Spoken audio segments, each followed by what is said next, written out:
নবম দশম শ্রেণী বা এসএসসি পরীক্ষার্থী 2027-এর তোমরা যারা রয়েছো, আজকে আমি তোমাদের জন্য গুরুত্বপূর্ণ 16টি ট্যাগ কোয়েশ্চেন সলভ করে দেখাবো। এই ট্যাগ কোয়েশ্চেনগুলো যদি তুমি সলভ করতে পারো, আমি আশা করি তোমাদের অ্যাভেলেবেল সমস্যাগুলোর সমাধান হয়ে যাবে। 1 নম্বরে দেখো, বলা হয়েছে he is a good student. এই সেন্টেন্সে দেখবা তুমি যখন ট্যাগ করবা তখন দেখবা অক্সিলারি ভার্ব আছে কিনা। যদি দেখো যে অক্সিলারি ভার্ব আছে, উক্ত অক্সিলারি ভার্ব দ্বারাই ট্যাগ করবা। দেখো তো এই সেন্টেন্সে অক্সিলারি ভার্ব আছে কিনা। He is a good student, এই যে ইজ একটি ভার্ব, যেহেতু ইজ আছে অক্সিলারি ভার্ব, তার মানে ইজটা তুমি সেন্টেন্সের কোথায় নিয়ে যাবা, প্রথমে। তো এখানে ইজটা লিখবা। ইজ লেখার পর এখন তুমি মনে রাখবা ট্যাগ করতে হইলে অক্সিলারি ভার্বটা সেন্টেন্সের প্রথমে বসে। তো অক্সিলারি ভার্বটা তুমি সেন্টেন্সে বসাইছো, এবার অ্যাফার্মেটিভ হইলে তুমি নেগেটিভ করে দিবা, নেগেটিভ হইলে অ্যাফার্মেটিভ করে দিবা। এখানে দেখো he is a good student, এখানে নো নট নেবার নাবোধক কোনো শব্দ নেই, যেহেতু নেই এখানে তুমি অ্যান্টি যুক্ত করে দাও, তার মানে ইজ অ্যান্ড। এবার সাবজেক্টের প্রোনাউন বসাইতে হবে। সাবজেক্টের প্রোনাউন দেখো হি আছে, হি অটোমেটিকলি প্রোনাউনই আছে, আমরা জানি হি, আই, উই, ইউ, দে এগুলো প্রোনাউন, তার মানে হি হি হবে, এটা পরিবর্তন করা যাবে না, তার মানে এটার আনসার হবে ইজ অ্যান্ড হি। 2 নাম্বারটা দেখো, বলা হয়েছে দা বয় ইজ ভেরি ক্লেভার। এই দেখো এই যে দা বয় মানে হচ্ছে বালকটি, এখানে পুরুষকে বোঝাইছে, ছেলে কয়জন, একজন। এবার ইজ আছে অক্সিলারি ভার্ব, তার মানে ইজটা তুমি প্রথমে নিয়ে আসবা, ইজ তার সাথে অ্যান্টি যুক্ত করবা ইজেন্ট, কারণ সেন্টেন্সটি অ্যাফার্মেটিভ আছে, এখানে নো নট নেবার কোনো সেন্টেন্সে নেই, এই জন্য এখানে ইজেন্ট হবে। এবার দা বয় বালকটি, এখানে ছেলে কয়জন, একজন, একজনের প্রোনাউন ছেলে হইলে তার প্রোনাউন কি হবে, হি হবে। ছেলে হইলে একজন হইলে হি হবে, মেয়ে হইলে একজন হইলে কি হবে, সি হবে। তার মানে এটার আনসারটা কি হবে, হি হবে, কারণ দা বয় ছেলে একজন, একজনের প্রোনাউন কি হয়, ছেলে একজন হইলে তার প্রোনাউন হি হয়, আর অনেক হইলে দে হবে। তারপরটা দেখো দা বার্ডস পাখিরা আর ফ্লাইং উড়ছে, এখানে দা বার্ডস দেখো, বার্ডস পাখিরা একটি না অনেকগুলা। দা বার্ডস নাউনের সাথে এস আছে, নাউনের সাথে এস থাকলে অনেকগুলা হয়, আর হচ্ছে অক্সিলারি ভার্ব, তো আরটা প্রথমে লেখো তুমি, আর তার সাথে অ্যান্টি যুক্ত করবা আর এন্ড, কারণ দা বার্ডস আর ফ্লাইং এই সেন্টেন্সে আর এখানে অক্সিলারি ভার্ব আছে কিন্তু নেগেটিভ কোনো শব্দ নাই, এই জন্য এটার আনসারটা নেগেটিভ করতে হবে, আর এন্ড বসাইলাম। বসানোর পর এবার দা বার্ডস একটি না অনেকগুলা, দা বার্ডস মানে হচ্ছে পাখিরা, অনেকগুলা প্রোনাউন সবসময় ব্যক্তি হোক আর বস্তু হোক, তার প্রোনাউন কি হবে, দে হবে। একের অধিক হইলে তার প্রোনাউন কি হবে, দে হবে। তারপরটা দেখো সাকসেস ইজ নট ইজি, এই যে সাকসেস কি কোনো ব্যক্তি না, তার মানে এটা অন্য কিছু হইলে যদি একটি হয় তার প্রোনাউন ইট হবে।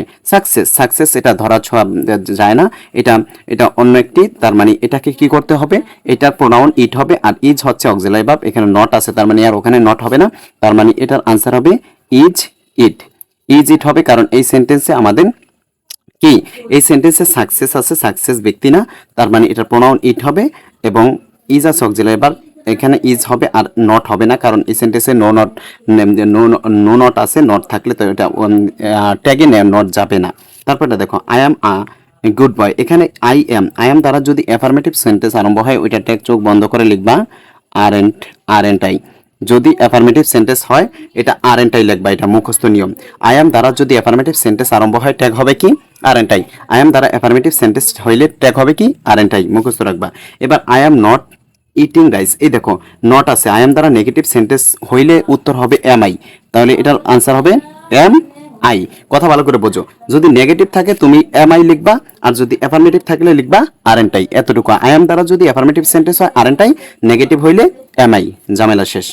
তারপরে দেখো বলেছে দে প্লে ক্রিকেট, এই যে প্লে হচ্ছে ভার্ব 1, প্লে অর্থ খেলা, এটা ভার্ব 1 আছে, ভার্ব 1 থাকলে চোখ বন্ধ করে সেখানে ডু লিখবা, কি লিখবা, ডু। যেহেতু ভার্ব 1 আছে ডু, এখানে দেখো নেগেটিভ হবে কিনা, দে প্লে ক্রিকেট, এখানে নো নট নেভার নাই, তার মানে এখানে একটা অ্যান্টি যুক্ত করো, অ্যান্টি। ডোন্ট, তারপরে সাবজেক্ট আছে কি দে বসাই দিবা, ডোন্ট দে।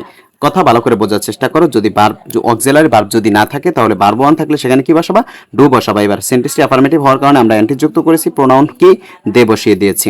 এবার দেখো শি কুকড রাইস, কুকড, এই যে কুকড হচ্ছে ভার্ব 2 থাকলে সেখানে ডিড বসাবা, কি বসাবা, ডিড বসাবা। মনে রাখবা ভার্ব 2 থাকলে সেখানে কি হবে, ডিড হবে, ডিডের সাথে কি যুক্ত করতে হবে, অ্যান্টি, কারণ এখানে নো নট নেভার এই সেন্টেন্সে নাবোধক কোনো শব্দ নেই, এজন্য ডিডেন্ট হবে, আর শি ডিডেন্ট শি। কথা ভালো করে বোঝার চেষ্টা করো, ভার্ব 2 থাকলে সেখানে কি বসাবা, ডিড বসাবা, এবং শি ডিডেন্ট শি, কারণ সেন্টেন্স অ্যাফার্মেটিভ আছে। মাই ফাদার ওয়ার্কস, এই যে ভার্বের সাথে কি আছে, এস বাই এস থাকলে সেখানে ডাজ বসাবা, এস বাই এস থাকলে কি বসাবা? ডাজ। মনে রাখবা, যদি ভার্বের সাথে এস বাই এস থাকে সেখানে কি বসাবা? ডাজ বসাবা। এবার সেন্টেন্সটি অ্যাফার্মেটিভ। দেখো my father works A bank, এখানে নো নট নেবার নাই, তার মানে কি হবে? ডাজেন্ট। এবার মাই ফাদার কি পুরুষ না মহিলা? পুরুষ, তার মানে এখানে কি হবে? হি হবে, একজন। পুরুষের পরিবর্তে কি হয়? হি হয়। তারপরটা দেখো এভরিবডি লাইকস আ ফ্লাওয়ার, এই যে এভরিবডি, বডির প্রোনাউন সবসময় দে হবে। বডির প্রোনাউন কি হবে? দে হবে। আর দে হইলে যদি এখানে ভার্বের সাথে এস বাই এস থাকে তাহলে এখানে ডাজ হওয়ার কথা, কিন্তু যদি সাবজেক্টটা দে হয়ে যায় সেখানে ডু বসাবা, তার মানে এখানে হবে ডোন্ট দে। কি হবে? ডোন্ট দে। কেন হবে? কারণ এভরিবডির প্রোনাউন কি? দে। দে কখনো ডাজ নেয় না, যদি ভার্বের সাথে এস বাই এস থাকে ডাজ হওয়ার কথা, কিন্তু দে কখনো ডাজ নেয় না, ওইটা ডু বানিয়ে দিবা, ঠিক আছে? তার মানে এটার আনসার হবে ডোন্ট দে, যেহেতু অ্যাফার্মেটিভ সেন্টেন্সে আছে। তারপর দেখো no one believes a liar, এই নো ওয়ান আছে না, নোবডি, নো ওয়ান, নান, এগুলোর প্রোনাউনও কি হবে? দে হবে। Nobody, no one none, nobody, no one none, সর্বপ্রথমে যদি এগুলো থাকে এগুলোর প্রোনাউন কি হয়? দে হয়। এবার ভার্বের সাথে এস বাই এস আছে, দের সাথে কখনো এস বাই এস থাকলে ডাজ বসাবা না, ডু বসাবা, তার মানে এটার আনসার হবে ডু দে। ডোন্ট হবে না, কারণ নো অটোমেটিকলি আছে, তার মানে এটার আনসার হবে কি?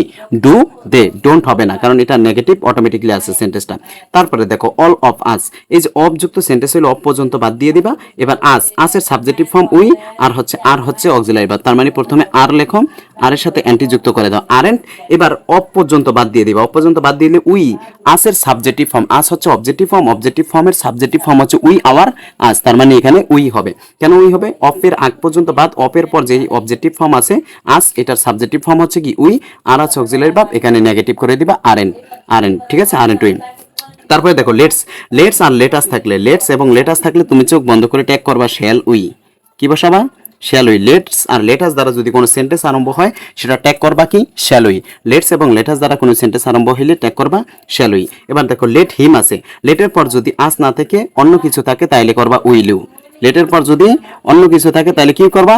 Will you. লেটের পর যদি আস না থাকে অন্য কিছু থাকে তাহলে উইল ইউ। লেটের পর যদি আস থাকে তাহলে হবে শ্যাল উই। লেটস অথবা লেটাস থাকলে শ্যাল উই, লেটের পর যদি অন্য কিছু থাকে তাহলে হবে কি? Will you. তারপরে ডোন্ট দ্বারা যদি কোনো সেন্টেন্স শুরু হয়, এটা খুবই গুরুত্বপূর্ণ, এটাও উইল ইউ হবে। কি হবে? ডোন্ট দ্বারা যদি কোনো সেন্টেন্স আরম্ভ হয় তাও কি বসায় দিবা?